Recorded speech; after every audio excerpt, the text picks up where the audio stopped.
here on Fox 5. 6 people are behind bars tonight, including a Fulton County detention officer, after the Fulton County Sheriff disrupted a major contraband network. The evidence seized includes drones, stolen weapons, marijuana, and $5,900 in cash. Let's go now to Fox 5's Angelique Proctor, who joins us now from the Fulton County Jail with more on this major development. Angelique? Good evening to you both. Now, in addition to this detention officer who was arrested at her home this morning, the sheriff says 4 of the people arrested were vendors. Vendors are contractors who do different things for the jail. In this case, they were bringing food in for the inmates, but the sheriff says they brought in a whole lot more than food. The most important thing is that we disrupted this network.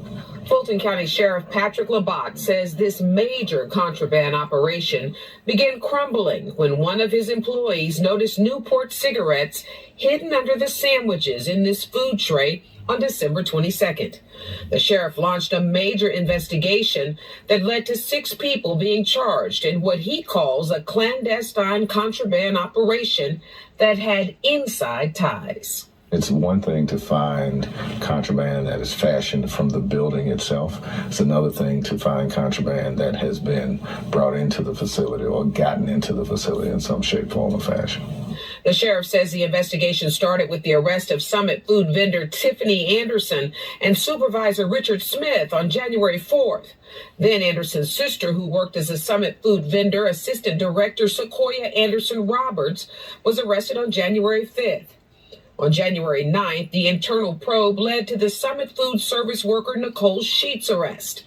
The final nail in the coffin came Friday morning when SWAT officers swarmed the house of one of their own, Fulton County Detention Officer Tiffany Davis, who the sheriff said had drugs, almost $5,000 in cash, a drone, and weapons inside her home. Deputies found former inmate Valen Preston hiding in her attic.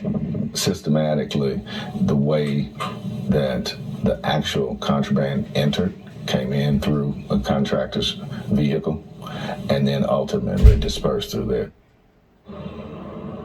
Now, this investigation is not over. The sheriff says there will be security changes and upgrades going forward to prevent networks like this from thriving here at the Fulton County Jail. We are